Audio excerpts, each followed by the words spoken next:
ভয়াবহ ভূমিকম্পে কাঁপল দেশ। রাজধানী সহ ৩ জেলায় ভবন ও দেয়াল ধসে ৭ জন নিহত। হাসপাতালে আহতদের ভিড়। অনেকটা ভয় পাইছি বলতে লিফটের মতন আপ ডাউন করতেছে। হঠাৎ করে দেখলাম অপারেশন থিয়েটারের সবকিছু জিনিস কেঁপে উঠলো। লাস্টে যে একটা কাঁপানি দিছে, ওই কাঁপানির যে দেওয়াল ভেঙা যেমন একটা বম বাস্ট হয়েছে এমন একটা শব্দ হয়েছে। 7 তলা থেকে নেমে আসি নিচে, তো নিচে নামার পর আমার বন্ধুরা আমাকে এখানে নিয়ে আসে। নরসিংদীর পলাশে জমিতে বড় ধরনের ফাটল। ৩০ বছরের মধ্যে সবচেয়ে শক্তিশালী আঘাত। উচ্চ ঝুঁকিতে ঢাকা। 5 মাত্রার ভূমিকম্পকে সাধারণত আমরা তুলনা করি হিরোশিমা এবং নাগাসাকিতে যে বোমাটা ফেলা হয়েছিল সেই বোমার শক্তির সমান।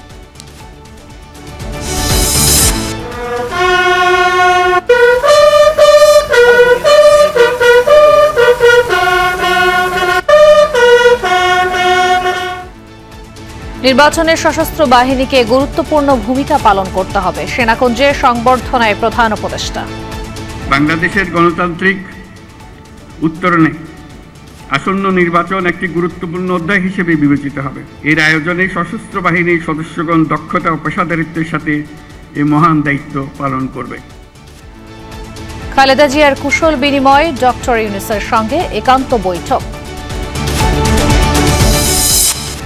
নির্বাচনকালে তত্ত্বাবধায়ক ব্যবস্থা ফিরলেও বাস্তবায়নের পথে চ্যালেঞ্জ দেখছেন বিশ্লেষকরা। রূপরেখা নির্ভর করবে বিদায়ী সরকারের ওপর।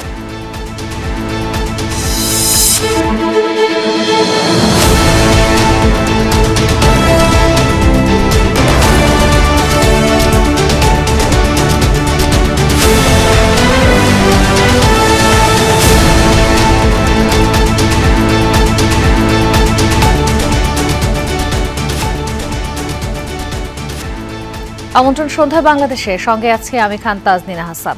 এতক্ষণ শিরোনাম দেখছিলেন। ভয়াবহ ভূমিকম্পে কেঁপে উঠল রাজধানী সহ দেশের বিভিন্ন স্থান। রিক্টার স্কেলে যার মাত্রা ছিল 5.7। আবহাওয়া অধিদপ্তর জানিয়েছে উৎপত্তিস্থল ঢাকার পাশের জেলা নরসিংদীর মাধবদীতে। ভূপৃষ্ঠ থেকে মাত্র 10 কিলোমিটার গভীরে ছিল এর উৎপত্তিস্থল। ফলে তীব্র ঝাঁকুনি দেয় ঢাকা সহ আশপাশের এলাকায়। ভয় ও আতঙ্কে মানুষ বাইরে বের হয়ে আসেন। ভবন ভেঙে ও দেয়াল ধসে এ পর্যন্ত 6 জনের মৃত্যু হয়েছে। আহত হয়েছেন কয়েকশ। কিছু ভবন হেলে পড়ার খবরও পাওয়া গেছে। হঠাৎ ভূমিকম্প, ছুটির দিনে এক অন্যরকম সকাল। কেঁপে ওঠে সারা দেশ। ভয় আর আতঙ্ক। ছুটোছুটি করছেন বহু মানুষ। যেন অপ্রত্যাশিত মৃত্যু ভয় তারা করছে শহর নগরের মানুষকে। সকাল 10:38 ঢাকার অদূরে নরসিংদীর মাধবদীতে 5.7 মাত্রার ভূমিকম্পের উৎপত্তি। নাড়িয়ে দেয় সকলকে। হুড়োহুড়ি করে কেউ ঘর থেকে বেরিয়ে পড়েন, কেউ বা লাফিয়ে নিজেকে নিরাপদ রাখার চেষ্টা করেন। এসবের মধ্যেই ঘটে যায় অনাকাঙ্ক্ষিত কিছু ঘটনা। ঘটে হতাহতের ঘটনাও। ভূমিকম্পের সময় বংশালের কসাইটুলি এলাকায় একটি ভবনের রেলিং ধসে পড়ে এক শিশুসহ 3 জন নিহত হন। আহত হন বেশ কয়েকজন। তারা রাস্তা দিয়ে হেঁটে যাচ্ছিলেন। নিহতদের মধ্যে রাফিউল ইসলাম স্যার সলিমুল্লাহ মেডিকেল কলেজের শিক্ষার্থী ছিলেন। ওর আম্মার সঙ্গে বাজার করতে গেছিল, তখন আর কি ভূমিকম্পে বিল্ডিংয়ের কোনো একটা ভাঙা অংশ ওর মাথায় এসে পড়ে এবং একই সাথে ওর আম্মার মাথায় এসে পড়ে। ওর আম্মা এবং ও 2 জনে আহত হয়। পরবর্তীতে হসপিটালে নিয়ে আসার পথে ওর মৃত্যু হয়ে যায়। প্রত্যক্ষদর্শীরা জানান, কিছু বুঝে ওঠার আগেই ভবনটি থেকে ইটের স্তূপ খসে পড়ছিল। মুহূর্তের মধ্যেই ভয়াবহ পরিস্থিতি তৈরি হয়। তখন ঝুপঝুপায়া ভাঙা পড়লো আর কি, শব্দটা বিকট শব্দ হইল। বিকট শব্দের পরে দেখলাম তারপরে মানুষ কয়েকজন হতাহত হলো, ওনাদের ভ্যানে করে মিছড়ে পাঠানো হলো আর কি। তারা ভ্যানে ছিল, আর ওই যে রক্তাক্ত যে মহিলাটা উনি ভ্যানের মধ্যেই বসে ছিল। মানে 2টা বড় লোক আর একটা বাচ্চা ছিল। মনে ভয় কি জিনিস সেটা চোখ দিয়ে আজকে দেখলাম ভাই। আমার শরীরে প্রথম একটা সব পছন্দ দাঁড়া রয়েছে আমার ভাই। বাসার ছাদে একটা 3 ফিটের ছিল, রেলিং ছিল। প্রতিটা রেলিং কোনো পিলার সাথে সংযুক্ত নাই। যদি কোনো ভূমিকম্প হয় প্রতিটা ভবনের এরকম রাস্তার পাশে রেলিংটা এটা আনসেফ অবস্থা আছে। যে কোনো সময় এরকম আবার কোনো ইনজুর হওয়ার সম্ভাবনা আছে। 3 জনের মৃত্যুর খবর নিশ্চিত করে পুলিশ জানায় দুর্ঘটনা কবলিত ভবনটির মালিক 3 ভাই। তাদের খোঁজে অভিযান শুরু হয়েছে। মোট 3 জন মারা গেছে। ওনাদের বাসার 3 জনকে খোঁজ করছি, ওনার বাসার মালিক 3 ভাই। ঘটনাস্থলে পুলিশ, ফায়ার সার্ভিস, সেনাবাহিনী এসে পরিস্থিতি নিয়ন্ত্রণের চেষ্টা করেন। মৃত্যু ঝুঁকি নিয়ে পুরান ঢাকার বাসিন্দারা এখানে বসবাস করেন। এভাবেই তারা আতঙ্কের কথা জানান। সম্পূর্ণ বিল্ডিং একেবারে কাঁপে গেছে, আমরা সব দূরে নিচে নেমে গেছি। যেই সরকারি আসুক এই রাস্তাঘাটগুলো যেন করে বড় করে, জানে নিরাপত্তা দিতে হয়, আমার বাচ্চাদের যে দিতে হয়, এলাকাবাসী আছে, আত্মীয় স্বজন আছে, সবার ক্ষেত্রেই তা তো আমার জায়গা ছাড়তে হবে। যেহেতু এটা তো আমার একার কাজ না, এলাকার পঞ্চায়েত রয়েছে, এলাকার মুরব্বীরা রয়েছে, তারাই ব্যাপারে বিষয়টি নির্ধারণ করবে। বংশালের এই ভবনটির মতো আরও অধিকাংশ ভবনই আছে ভূমিকম্প ঝুঁকিতে। ফায়ার সার্ভিসের বক্তব্য, যে কোনো মাত্রার ভূমিকম্পেই বড় ধরনের বিপর্যয় ঘটতে পারে এসব এলাকায়। তাই এখনই সুনির্দিষ্ট পরিকল্পনা নিয়ে এগিয়ে আসতে হবে সরকারসহ বাসিন্দাদের। এদিকে মধুবাগের মিরেটটেক এলাকায় নির্মাণাধীন 7 তলা ভবনের ওয়াল ধসে পড়ে 3 জন আহত হন। একজনের অবস্থা গুরুতর। এছাড়া মধুবাগ ও বাড্ডার লিংক রোডে 2টি ভবন হেলে পড়েছে। যাতা খাইছি, আবার এই উপরে টিনের উপরে কয়েকটা ইটা ছিল, 2-3টা, ওইটাও আবার পড়ছে। লাস্টে যে একটা কাফারি দিছে, ওই কাফারির যে দেওয়াল ভেঙা যেমন একটা বম্ব বাস্ট হয়েছে, এমন একটা শব্দ হয়েছে। একই সময় রাজধানীর বিভিন্ন জায়গায় আতঙ্কে হুড়োহুড়ি করে নামতে গিয়ে হতাহত হয়েছেন অনেকে। ঢাকা বিশ্ববিদ্যালয়ের শিক্ষার্থী সহ আহতরা ঢাকা মেডিকেল ও পঙ্গু হাসপাতালে চিকিৎসা নিচ্ছেন। হতাহতের খবরে হাসপাতালে ছুটে যান স্বাস্থ্য উপদেষ্টা। সব সরকারি হাসপাতালে জরুরি মেডিকেল টিম কাজ করছে বলেও জানান স্বাস্থ্য উপদেষ্টা। আমরা সবাই মিলে চেষ্টা করি যাতে আমরা তাদের জন্য ভালো চিকিৎসাটা দিতে পারি, ভালোভাবে তারা তাদের নিজ দেশ বাসায় ফিরে যাক, এটাই আমরা প্রার্থনা করতে পারি। রাব্বি সিদ্দিকী, যমুনা নিউজ, ঢাকা। রাজধানীর বাইরেও তীব্র কম্পন অনুভূত হয়েছে। নারায়ণগঞ্জের রূপগঞ্জ ও নরসিংদীতে দেয়াল ধসে প্রাণ গেছে 3 জনের। একজনের মৃত্যু হার্ট অ্যাটাকে, আহত বেশ কয়েকজন। গাজীপুরে ভূমিকম্পের সময় আতঙ্কে হুড়োহুড়ি করে বের হতে গিয়ে আহত হয়েছেন পোশাক শিল্পের শতাধিক শ্রমিক। তাদের বিভিন্ন হাসপাতালে চিকিৎসা দেয়া হচ্ছে। শক্তিশালী ভূমিকম্পের আতঙ্ক ছড়ায় দেশ জুড়েই।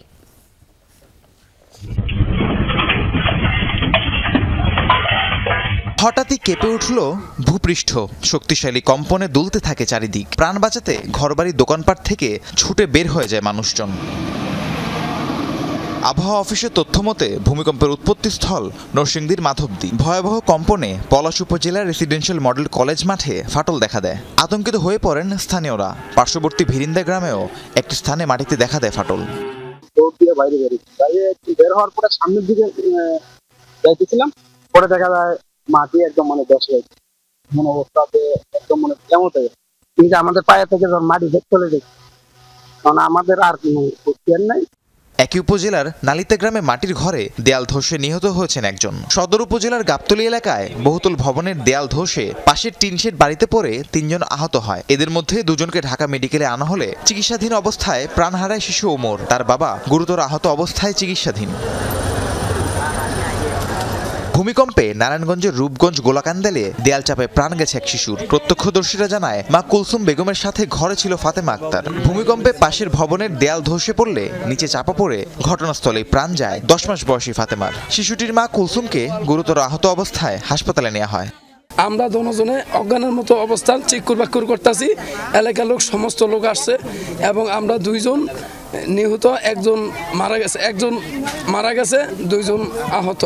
আর নাতিন রে বলে যাইতে আসছিল, যাওয়ানোর সাথে সাথে বলে শুনছি আমরা এরকম কাঁপতে আছি, কিছু শুনি না। এরপর চিল্লাবেলা শুন না, হ্যাঁ দেখিস দেখি না, বইয়ে দিয়ে বিয়ার ওয়ালের ভিতরে ভরে আসছিল, আর একজন লোক আসছিল। রূপসী এলাকায় ঘরের ছাদের প্লাস্টার খসে আহত হয়েছেন 2 জন। এছাড়া একটি গার্মেন্টস থেকে আতঙ্কিত শ্রমিকরা বের হতে নিলে হুড়োহুড়িতে আহত হন 15 জন। গাজীপুরের শ্রীপুরে ভূমিকম্পে আতঙ্কিত হয়ে গার্মেন্টস থেকে হুড়োহুড়ি করে বের হবার সময় আহত হয়েছেন শতাধিক শ্রমিক। এছাড়া টঙ্গী বিসিক শিল্প এলাকার একটি কারখানার গেট বন্ধ থাকায় আতঙ্কে দৌড়াদৌড়ির সময় আহত হন অনেকে। তাদের স্থানীয় বিভিন্ন হাসপাতালে চিকিৎসা দেওয়া হচ্ছে।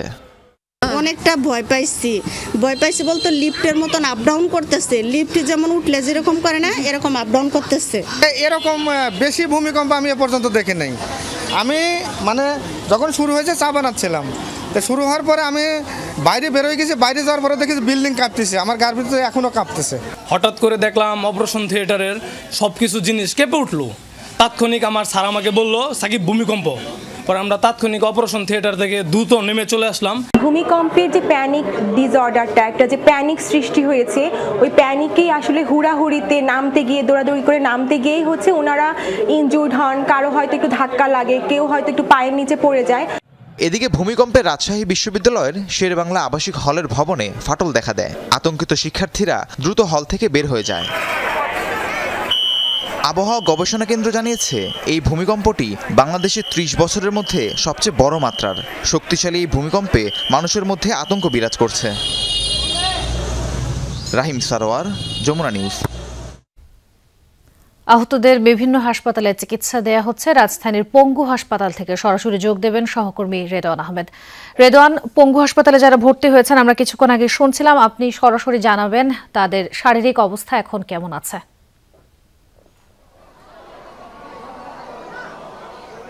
তাজরিন, ভূমিকম্পের পরপরই কিন্তু এই পঙ্গু হাসপাতালে অনেকেই এসেছেন। তাদের মধ্যে কয়েকজন রোগীর সাথে আমরা কথা বলেছি। মূলত ভূমিকম্পের সময় কিন্তু তারা আতঙ্কিত হয়ে তাৎক্ষণিকভাবে অনেকে নামার চেষ্টা করেছেন, অনেকে দৌড়ে সরে যাওয়ার চেষ্টা করেছেন। মূলত তাতেই কিন্তু অনেকে আহত হয়েছেন এবং সেই সব রোগীগুলো কিন্তু এই পঙ্গু হাসপাতালের যে জরুরি বিভাগ সেখানে কিন্তু তারা এসেছেন। এবং বেশ কয়েকজন রোগীর সাথে কথা বলে যেটি জানতে পেরেছি যে তারা অনেকেই হাত ভাঙা, পা ভাঙা এমন অবস্থায় কিন্তু তারা এখানে এসেছিলেন এবং আসার পরপরই এই জরুরি বিভাগের যত চিকিৎসক সহ নার্সরা তারা কিন্তু তাৎক্ষণিকভাবে তাদের চিকিৎসা দেওয়ার চেষ্টা করেছেন, প্রাথমিক চিকিৎসাটুকু দেওয়ার চেষ্টা করেছেন। যারা গুরুতর আহত অবস্থায় এসেছেন, অর্থাৎ অনেকের কাছ থেকে আমরা শুনেছি তারা আতঙ্কিত হয়ে ভবন ধসে পড়বে এমন আশঙ্কায় কিন্তু তারা ভবনের ছাদ থেকেও লাফ দিয়েছেন, যার কারণে কিন্তু গুরুতর আহত হয়েছেন। এমন 14 জনকে হাসপাতালে ভর্তি করা হয়েছে ইতিমধ্যে এবং এখন পর্যন্ত ভূমিকম্পের কারণে অর্থাৎ আহত হয়ে এই হাসপাতালে এখন পর্যন্ত এসেছে প্রায় শতাধিক, বলা যায় শতাধিক রোগী এখানে এসেছেন। দুপুরের পর থেকেই বলছিলেন চিকিৎসকরা যে রোগীদের চাপ খানিকটা বেশি ছিল এবং আমরা দেখেছি যে বিকেল পর্যন্ত কিন্তু সেই যে রোগীদের চাপ সেটি কিন্তু জরুরি বিভাগে অনেকটাই ছিল এবং ডাক্তারদের যে সেই রোগীদের প্রাথমিক চিকিৎসা দেওয়ার জন্য অন্যান্য যতগুলো ওয়ার্ড ছিল সবগুলো ওয়ার্ড থেকেই কিন্তু তাদেরকে এখানে তাৎক্ষণিকভাবে প্রাথমিক চিকিৎসা দেওয়ার জন্য হস্তান্তর করা হয়। তার কারণে কিন্তু রোগীরা চিকিৎসা পেতে কিন্তু খুব একটা বেগ পোহাতে হয়নি এবং এখন পর্যন্ত সন্ধ্যার পর থেকে যে পরিস্থিতি, যে এখন পর্যন্ত কিন্তু রোগীদের সংখ্যা কিছুটা কমে এসেছে, অর্থাৎ যাদের প্রাথমিক সমস্যা ছিল তাদেরকে কিন্তু প্রাথমিক চিকিৎসা দিয়েই কিন্তু এখান থেকে বিদায় নিয়েছেন তারা এবং যারা গুরুতর আহত তাদেরকে কিন্তু এখানে কেবিনে ট্রান্সফার করে কিন্তু তাদের চিকিৎসা নিশ্চিত করা হচ্ছে। যুক্ত হওয়ার জন্য ধন্যবাদ রেদওয়ান। এই দুর্যোগ নিয়ে কথা বলতে আমাদের সঙ্গে সরাসরি যুক্ত হচ্ছেন বাংলাদেশ ভূমিকম্প সোসাইটির প্রতিষ্ঠাতা মহাসচিব ও বুয়েটের সিভিল ইঞ্জিনিয়ারিং বিভাগের শিক্ষক ডক্টর মেহেদী আহমেদ আনসারী। ডক্টর মেহেদী আহমেদ আনসারী, আপনাকে স্বাগত জানাচ্ছি যমুনা টেলিভিশনে। আপনি জানেন আজকের যে প্রাকৃতিক দুর্যোগটি হয়ে গেল সেটি নিয়ে স্বভাবতই সকলের মধ্যে অনেক আতঙ্ক বিরাজ করছে, এখনও চাপা আতঙ্ক কাজ করছে। আপনার কাছে জানতে চাই, আমাদের প্রথম প্রশ্ন, আজকের এই যে ভূমিকম্পটি হলো এই বিষয়ে আপনার কি বিশ্লেষণ, প্রথমে সেটি জানতে চাই। ধন্যবাদ আপনাকে। আসলে দেখেন, যা বাংলাদেশ কিন্তু অনেক আগের থেকেই ভূমিকম্প ঝুঁকির মধ্যে আছে। আজকের আর্থকুয়েকটা হয়তো আমাদের জন্য একটু বলতে পারি যে আমাদের একটু অ্যাওয়ারনেসটা বাড়িয়ে দিয়েছে, কারণ একটা 5.7 ম্যাগনিটিউড আর্থকুয়েক যেটা ঢাকা থেকে 60 কিলোমিটার দূরে হতে, তাতে যদি ঢাকা শহরের সব জায়গায় গাজীপুরের অনেক বিল্ডিংয়ের ক্ষয়ক্ষতি হচ্ছে, মেজর ক্ষতি হয়নি কিন্তু কম বেশি ড্যামেজ সবগুলো বিল্ডিংয়ে হচ্ছে। ইভেন আমাদের ঢাকা এয়ারপোর্টেরও একটা ক্যানোপির অংশের একটা বিম সামান্য ক্র্যাক করেছে। তো একটা 5.7 আর্থকুয়েকে যদি এই ধরনের ঘটনা ঘটে, এবং তাছাড়া আপনি যদি দেখেন যেখানে আর্থকুয়েক হচ্ছে ওখানে মাটিও কিন্তু অনেক দেবে গেছে, একটা 7 ম্যাগনিটিউড আর্থকুয়েক হলে কি হবে সেটা কিন্তু আমাদের চিন্তার বিষয় হয়ে দাঁড়িয়েছে। কারণ একটা 6.6 আর্থকুয়েকে থেকে 7 আর্থকুয়েকের শক্তি প্রায় 32 গুণ বেশি। এটা যদি 5.7 তার মানে অলমোস্ট 50 গুণ শক্তি বেশি।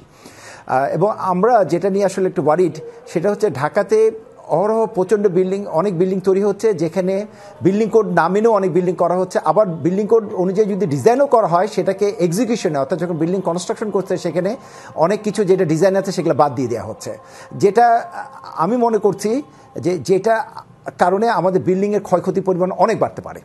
এখন আমাদের সরকারের এবং আমাদের যারা কর্তৃপক্ষ আছে তাদেরকে অবশ্যই এটাকে একটি চিন্তার বিষয় হবে, কারণ 2023-এ যখন 6 ফেব্রুয়ারি টার্কিতে আর্থকুয়েক হলো, দেখা গেল 50,000 মানুষ মারা গেছে জাস্ট বিল্ডিং ভবন চাপা পড়ি।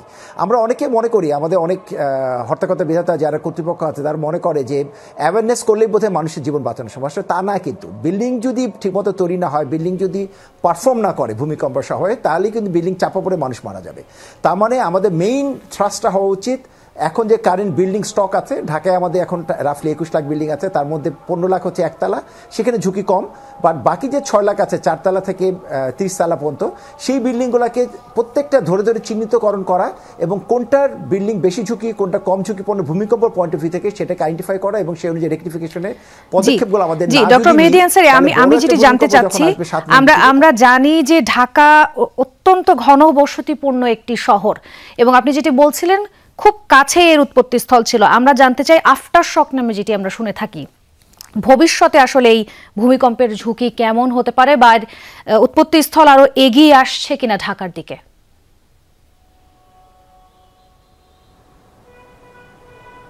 আসলে উৎপত্তিস্থল এগিয়ে আসার কিছু নাই।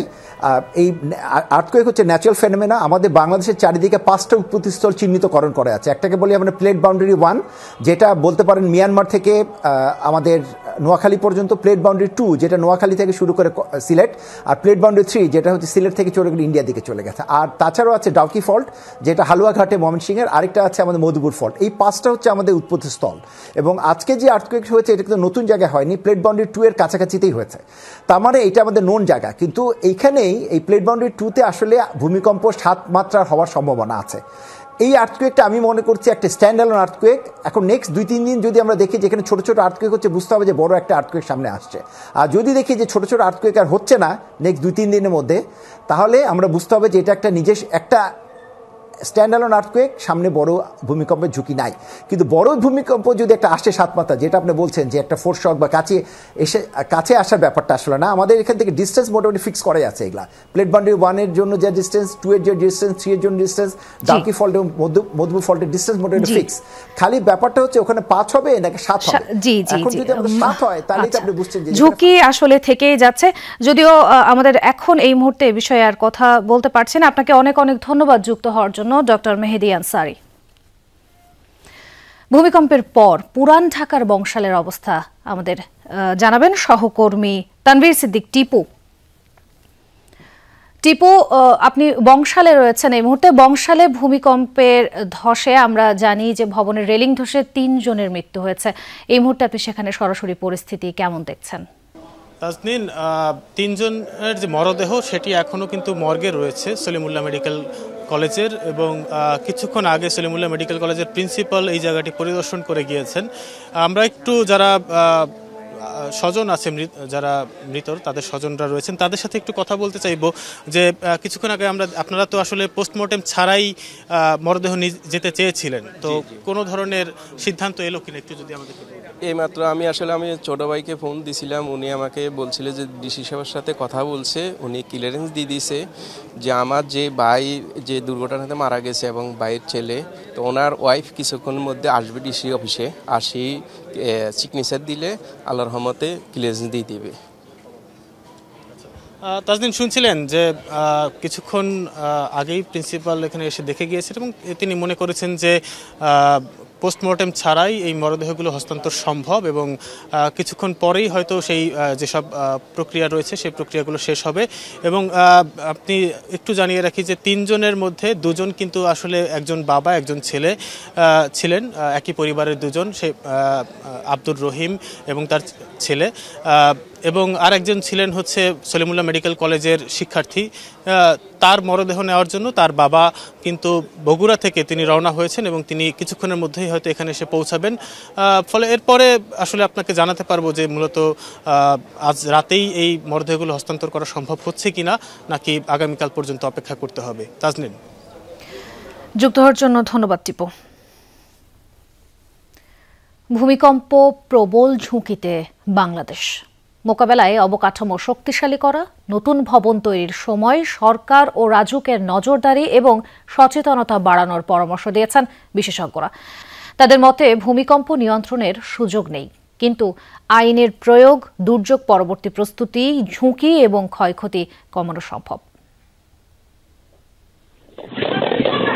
তিনটি সক্রিয় tectonic plate Indo Australian, Eurasia, Burma মাইক্রোপ্লেটের সংযোগস্থলের কাছাকাছি বাংলাদেশের অবস্থান। প্রতিনিয়ত প্লেটগুলো একে অপরের দিকে চাপ সৃষ্টি করছে। পূর্ব উত্তরাঞ্চল জুড়ে অবস্থান করছে কয়েকটি শক্তিশালী ফল্ট লাইন, যা ভৌগোলিকভাবে বাংলাদেশকে বড় ধরনের ভূমিকম্প ঝুঁকিতে ফেলেছে। সবচেয়ে ঝুঁকিপূর্ণ উত্তর পশ্চিমাঞ্চল, মধ্যাঞ্চল মধ্যমানের ঝুঁকিতে। অতীতেও বড় মাত্রার ভূমিকম্প হয়েছে এ দেশে। 1918 সালে শ্রীমঙ্গলে 7.6 মাত্রা, 50-এ আসামে 8.6 মাত্রা, 97 সালে সিলেটে 5.6 মাত্রার কম্পনে দেশের বিভিন্ন এলাকায় বড় মাত্রার ক্ষতি হয়েছিল। সাম্প্রতিক সময়ে দেশের ভেতরে বা বাহিরে হালকা ও মাঝারি মাত্রার বেশ কয়েকটি ভূকম্প অনুভূত হয়েছে। এর অর্থ এই অঞ্চলে ভূগর্ভস্থ চাপ বাড়ছে। এই চাপ যে কোনো সময় বড় ধাক্কায় রূপ নিতে পারে, শঙ্কা বিশেষজ্ঞদের। আবহাওয়া অফিস বলছে দেশে 30 বছরের মধ্যে এবারই সবচেয়ে শক্তিশালী ভূমিকম্প হয়েছে। একটা 5 মাত্রার ভূমিকম্পকে সাধারণত আমরা তুলনা করি হিরোশিমা এবং নাগাসাকিতে যে বোমাটা ফেলা হয়েছিল সেই বোমার শক্তির সমান। কারণ ভূমিকম্প হলে তো একটা সে শক্তি রিলিজ করে, জলাশয় বা নিচু ভূমি এগুলোকে ভরাট করে কিন্তু আমরা ঢাকা শহর আমরা কি করেছি, এক্সপান্ড করেছি। ঘনত্ব বেশি, বিদ্যুতের লাইন, গ্যাসের লাইন যত্রতত্রভাবে আমাদের এটা গিয়েছে। তাহলে আমাদের এই ঢাকা শহরে কতগুলো বিল্ডিং আছে যে আমরা এই বিল্ডিংগুলো 6 মাত্রার ভূমিকম্প সহনীয়। বিশেষজ্ঞরা বলছেন এর চেয়ে বড় মাত্রার কম্পন হলে ক্ষয়ক্ষতির মাত্রা হবে অকল্পনীয়। অবকাঠামো, ঢাকার অবস্থান বিবেচনায় ক্ষয়ক্ষতির ঝুঁকি মাত্রার তুলনায় বেশি হবে। আমাদের কিন্তু ডিজাইনগুলো কিন্তু ভুল নাই, কিন্তু যখন এক্সিকিউশনে যাচ্ছে এক্সিকিউশন প্রবলেম। তো রাজুককে আমরা গত 2013 সালে রানা প্লাজার পর থেকে বারবার বলছি যে এক্সিকিউশনের সময় যাতে একটা সুপারভাইশন রাখা হয়। রাজুকে দরকার নেই, থার্ড পার্টি রাখবে, রাজুককে সে ঘন ঘন রিপোর্ট দেবে। সেটা আমরা যদি এখন না শুরু করি, ভবিষ্যতে আমরা যত বাসাবাড়ি হবে, আমাদের ডিজাইন যতই ভালো থাক না কেন, এক্সিকিউশনের প্রবলেমের কারণেই আমাদের বিল্ডিংগুলোর ক্ষয়ক্ষতি বেশি। দেয়ালের পাশে কোনায় অবস্থান নেবেন এবং যতক্ষণ জার্ক হচ্ছে ততক্ষণ পর্যন্ত সেখানেই আশ্রয় নেবেন। দৌড়াদৌড়ি ছোটাছুটি করবেন না, সিঁড়ি দিয়ে নামার চেষ্টা করবেন না, বা উপরে যাওয়া বা নিচে নামা কোনোটাই করবেন না। খালি ফায়ার সার্ভিসের সে প্রশিক্ষিত সরকারি বেতনভুক্ত জনগণ দিয়ে কিন্তু বড় ধরনের ভূমিকম্প মোকাবেলা করা কখনোই যাবে না। ভূমিকম্পের জন্য স্পেশাল ইকুইপমেন্ট দরকার হয়ে থাকে। সরকার যদি স্পেশালি দুর্যোগ মন্ত্রণালয়ের অধীনে কিছু ভলান্টিয়ার এখনো তৈরি হচ্ছে, তা সেটা ব্যাপকভাবে তৈরি করতে হবে। ভূমিকম্পের পরবর্তী কয়েক ঘন্টা থেকে কয়েকদিন আফটার শকের ঝুঁকি থাকে, তাই আতঙ্কিত না হয়ে সচেতন থাকার পরামর্শ বিশেষজ্ঞদের। লাভলি বিথি, যমুনা নিউজ, ঢাকা।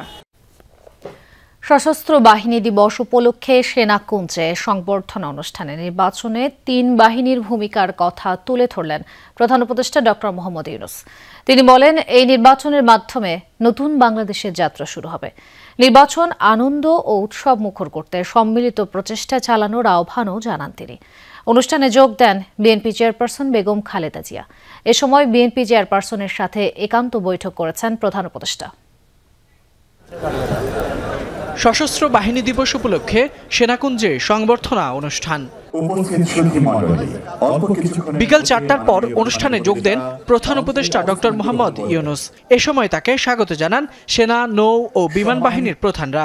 অনুষ্ঠানের শুরুতেই ভূমিকম্পে নিহতদের স্মরণে 1 মিনিট নীরবতা পালন করা হয়। সশস্ত্র বাহিনীর সদস্যদের উদ্দেশ্যে প্রধান উপদেষ্টা দেশ গঠনে 3 বাহিনীর গুরুত্বপূর্ণ ভূমিকার কথা তুলে ধরেন। প্রতিটি দুর্যোগে সশস্ত্র বাহিনীর অবদানের প্রশংসা করেন প্রধান উপদেষ্টা।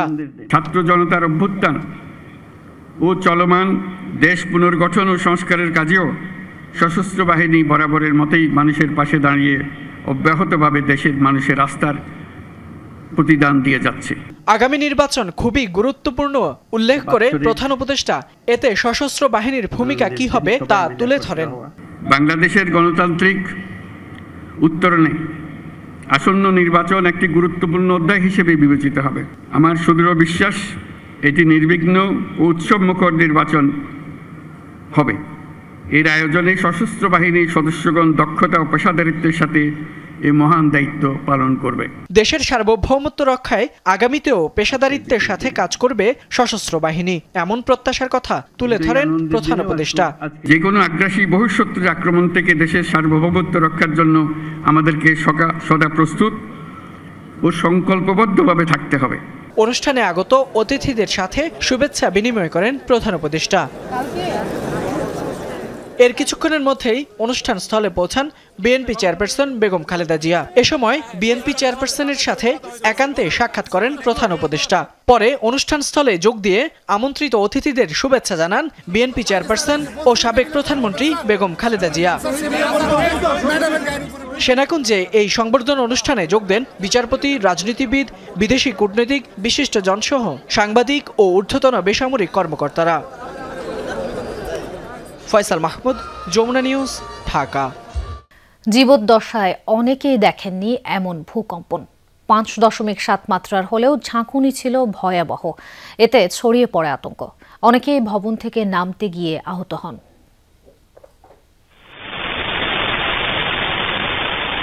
রিক্টার স্কেলে ভূমিকম্পের মাত্রা ছিল 5.7, তবে তাতেই ভয়াবহভাবে কেঁপে ওঠে পুরো ঢাকা। রাজধানীর বাইরে সে মাত্রা অনুভূত হয়েছে কিছুটা কম। আবহাওয়া দফতর জানিয়েছে উৎপত্তিস্থল ঢাকার পাশের জেলা নরসিংদীতে হওয়ায় ঢাকায় ঝাঁকুনি বেশি ছিল।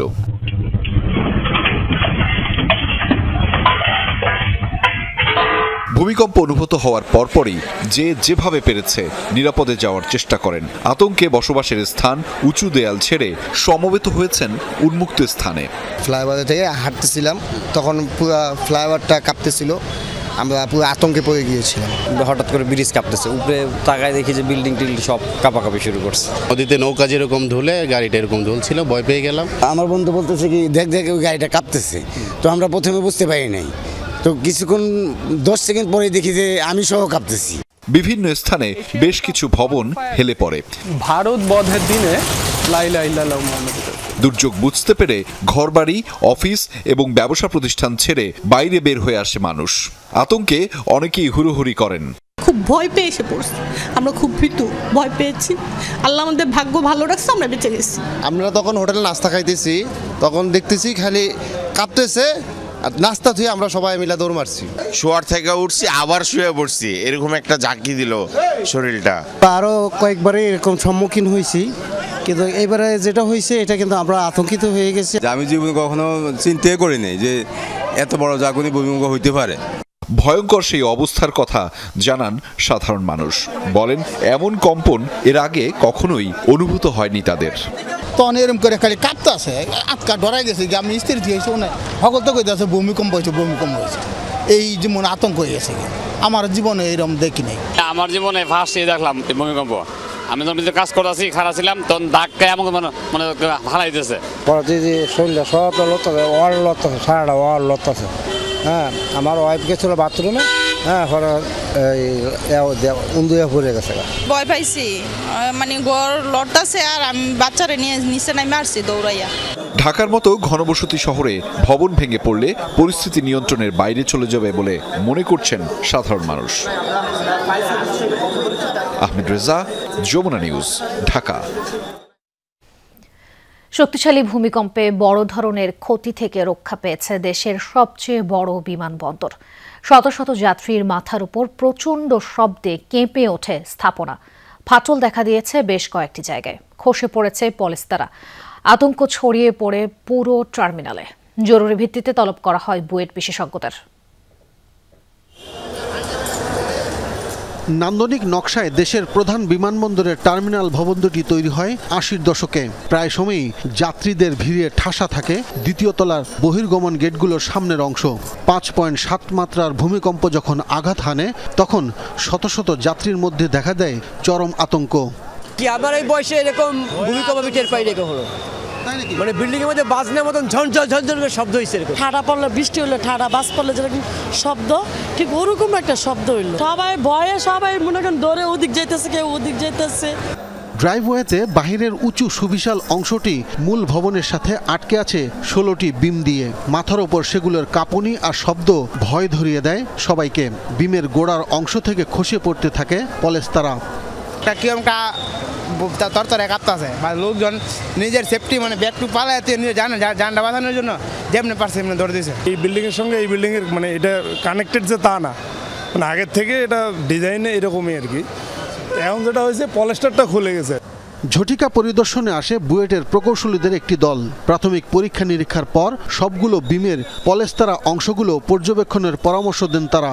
এয়ারপোর্টে মেইন স্ট্রাকচার কোনো ক্ষতি হয় না, এটা হচ্ছে ক্যানোপির একটা অংশে ওখানে বিমে একটা প্রবলেম হয়েছে। ভাগ্য যে এটা যে কোনো মানুষের উপর পড়েনি। আমরা যেটা শুনলাম যে কন্ট্রাক্টর বলছে যে তার ডিজাইন ঠিক ছিল, কিন্তু ডিজাইনে টাই রড থাকার কথা ছিল, কিন্তু আমরা উপরে উঠে দেখলাম যে টাই রডের মধ্যে কোনো রডই নেই এবং কানেকশন নাই। তার মানে হচ্ছে কাগজপত্র ঠিকই আছে, কিন্তু ফিল্ডে যখন এক্সিকিউশন করতে যাচ্ছে তখন ঘটে। ডেকে আনা হয় সিভিল এভিয়েশনের প্রকৌশলীদেরও, তৎপর হয়ে ওঠেন কর্মীরা।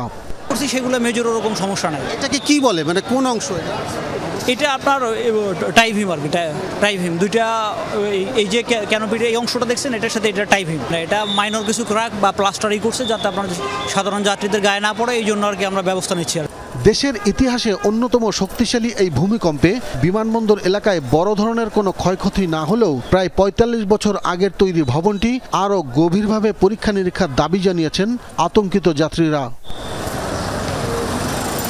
আব্দুল্লাহ তুহিন, যমুনা নিউজ, ঢাকা।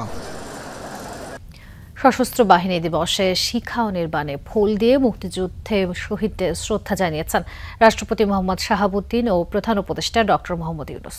সকালে ঢাকা সেনানিবাসে শিখা ও নির্বাণে প্রথমে রাষ্ট্রপতি এবং পরে প্রধান উপদেষ্টা পুষ্পস্তবক অর্পণ করেন। এরপর তিন বাহিনীর প্রধানরা নিজ নিজ বাহিনীর পক্ষ থেকে শিখা ও নির্বাণে পুষ্পস্তবক অর্পণ করেন। এরপর দিবসটি উপলক্ষে বীর মুক্তিযোদ্ধাদের সম্মাননা অনুষ্ঠানে প্রধান উপদেষ্টা বলেন, জুলাই গণঅভ্যুত্থানে ছাত্র জনতার আত্মত্যাগের মাধ্যমে যে নতুন বাংলাদেশ গড়ার সুযোগ পেয়েছি সেটাকে কাজে লাগিয়ে সুন্দর সমৃদ্ধশালী ভবিষ্যৎ করতে হবে। বীর মুক্তিযোদ্ধা, শহীদ, আহত ও জীবিত ছাত্র জনতার কাছে প্রতিজ্ঞাবদ্ধ থাকতে চায় যেন তাদের দেয়া সুযোগ কাজে লাগিয়ে গণতন্ত্র উত্তরণে দৃষ্টান্ত স্থাপন করতে পারে। খেতাবপ্রাপ্ত মুক্তিযোদ্ধাদের সম্মান প্রদান করতে পেরে তিন বাহিনী সহ সকলকে ধন্যবাদ জানান প্রধান উপদেষ্টা। পরে তিনি বীর মুক্তিযোদ্ধাদের পরিবারের সাথে কুশল বিনিময় করেন। নির্বাচনকালীন তত্ত্বাবধায়ক সরকার ব্যবস্থা পুনর্বহলের ঐতিহাসিক রায়ের পর রাজনৈতিক অঙ্গনে নতুন করে শুরু হয়েছে আলোচনা। সুপ্রিম কোর্টের এই রায়কে গণতন্ত্র চর্চা ও ভোটাধিকার পুনরুদ্ধারের গুরুত্বপূর্ণ মাইল ফলক হিসেবে দেখা হচ্ছে। তবে তা বাস্তবায়ন প্রক্রিয়া মোটেও সহজ হবে না বলে মনে করছেন বিশেষজ্ঞরা। তারা বলছেন, তত্ত্বাবধায়ক সরকারের রূপরেখা কেমন হবে তা ওই সময়ের বিদায়ী সরকারের ওপর অনেকখানি নির্ভর করবে। নির্বাচনকালীন তত্ত্বাবধায়ক সরকার ব্যবস্থা পুনর্বহালের পক্ষে রায় দিয়েছে আপিল বিভাগ। ঐতিহাসিক এই রায়ের পর রাজনৈতিক অঙ্গনে শুরু হয়েছে জোর আলোচনা। রায়ে বলা হয়েছে, সংসদ ভেঙে গেলে 15 দিনের মধ্যে দায়িত্ব নেবে তত্ত্বাবধায়ক সরকার। যদিও এটি কার্যকর এবার হচ্ছে না, বরং দেখা যাবে পরের বার অর্থাৎ চতুর্দশ সংসদ নির্বাচন থেকে। এই ধরনের রায়ের পরে আপনার সংসদে একটা র্যাটিফিকেশনের দরকার হয়। আপনার সংসদে এই সংবিধানের অংশ হিসাবে এই রায়কে কার্যকর করার জন্য সেই র্যাটিফিকেশনটা হয়তো আমাদের সামনে যে আপনার সংসদ আসছে সেই সংসদের পাশ করে এটাকে হয়তো আপনার নতুন করে সংবিধান ছাপিয়ে আপনার আগের অবস্থায় ফিরিয়ে নিয়ে যাওয়া হবে। এই সিদ্ধান্তকে সাধুবাদ জানিয়েছে বিভিন্ন মহল। তবে কেউ কেউ বলছেন, কাগজে কলমে কেবল ব্যবস্থা ফিরলেই সংকট কাটবে না, বাস্তবায়নের পথে আছে বেশ কিছু চ্যালেঞ্জ। সংকট কিন্তু বহুমুখী। সংকট কিন্তু কেবল তত্ত্বাবধায়ক সরকার না, তত্ত্বাবধায়ক সরকারটা কে কায়েম করবে, তার মাথার মধ্যে কি চলছে, সেটি হলো মূল সংকট। তত্ত্বাবধায়ক সরকার আসার আগ মুহূর্তে যে সরকারটা থাকবে তাদের নিয়তের মধ্যে সমস্যা। যদি নিয়ত খারাপ হয় তাহলে এটা আবার সমস্যা তৈরি করবে। সিনিয়র এই সাংবাদিকের শঙ্কা, রাজনৈতিক দলগুলো সমঝোতায় না এলে কাঠামো ফের বিতর্কের জন্ম দিতে পারে। আগামী সংসদে যদি খুবই ব্যালেন্স একটা সংসদ হয়, মানে যদি একটা শক্তিশালী বিরোধী দল থাকে তাহলে হয়তো সেটা খুব ভালোভাবে হবে। আর যদি শক্তিশালী বিরোধী দল না থাকে তাহলে দেখবেন সরকার যে দল যদি একক সংখ্যাগরিষ্ঠতা থাকে তাহলে দেখবেন তারা তাদের মতো করেই এই আইনটা করবে এবং সেটা আমি মনে করি আরেকটা নতুন সমস্যা জন্ম দেবে। রাজনৈতিক বোদ্ধাদের মতে তত্ত্বাবধায়ক সরকার পুনর্বহাল জনগণের আস্থা ফেরানোর বড় সুযোগ, কিন্তু কাঠামো, আইন, রাজনৈতিক গ্রহণযোগ্যতা না পেলে ডেকে আনতে পারে নতুন সংকট। তাজনুর ইসলাম, যমুনা নিউজ, ঢাকা। সকল তথ্য প্রমাণের ভিত্তিতে শেখ হাসিনার বিচার হয়েছে।